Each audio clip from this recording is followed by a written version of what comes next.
Vande Mataram social media परिवार. तर तुम्हाला सगळ्यांनाच माहिती आहे की कायद्यामध्ये काही बदल झालेले आहेत, नवीन तरतुदी आलेल्या आहेत.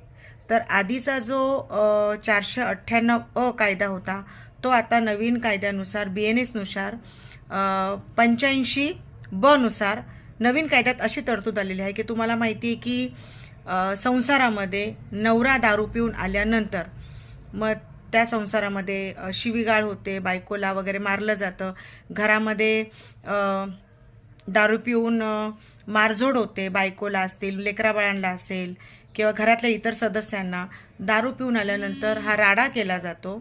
तर अशा पद्धतीनं जे दारू पिऊन येऊन तमाशे करणारे जे पती आहेत त्यांच्यासाठी मात्र आता गंभीर स्वरूपाची जर अशा प्रकारे त्यांनी कुठली कृत्य केलं तर त्यांच्यावर गंभीर स्वरूपाचा ह्या कायद्याअंतर्गत म्हणजे 498 आणि BNS 85 प्रमाणे त्यांच्यावर कारवाई होऊ शकते आणि त्यांना 3 वर्षाची सजा आणि त्यांना आर्थिक दंड सुद्धा होऊ शकतो.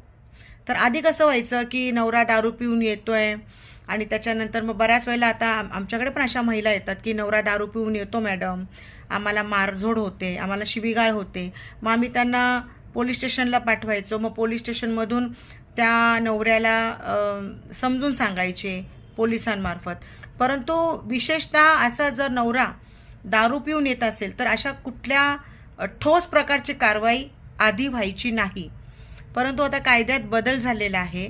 तर कायद्यामध्ये जो बदल झालेला आहे त्यानुसार असा जर समजा नवरा दारू पिऊन आला, घरामध्ये धिंगाणा घातला, आपल्या बायकोला किंवा घरातील इतर सदस्यांना जर मारझोड आणि शिवीगाळ केली जात असेल तर मात्र अशा पतींवर 498 आणि BNSच्या म्हणजे IPC 498 आणि BNSच्या 85 नुसार गुन्हा दाखल होऊ शकतो आणि तो गुन्हा दाखल झाल्यानंतर त्याला 3 वर्षाची सजा आणि आर्थिक दंड सुद्धा होऊ शकतो.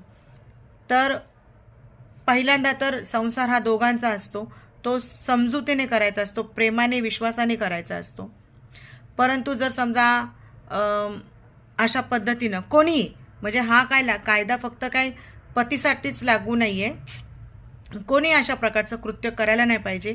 परंतु जर पती अशा प्रकारे दारू पिऊन येऊन तमाशे करत असेल, धिंगाणे करत असेल, मारझोड शिवीगाळ करत असेल पत्नीला किंवा इतर कुटुंबाच्या दुसऱ्या सदस्यांना तर मात्र त्यांना जेलवारी होऊ शकते, त्यांच्यावर गुन्हा दाखल होऊ शकतो आणि त्यांना आर्थिक दंड सुद्धा होऊ शकतो.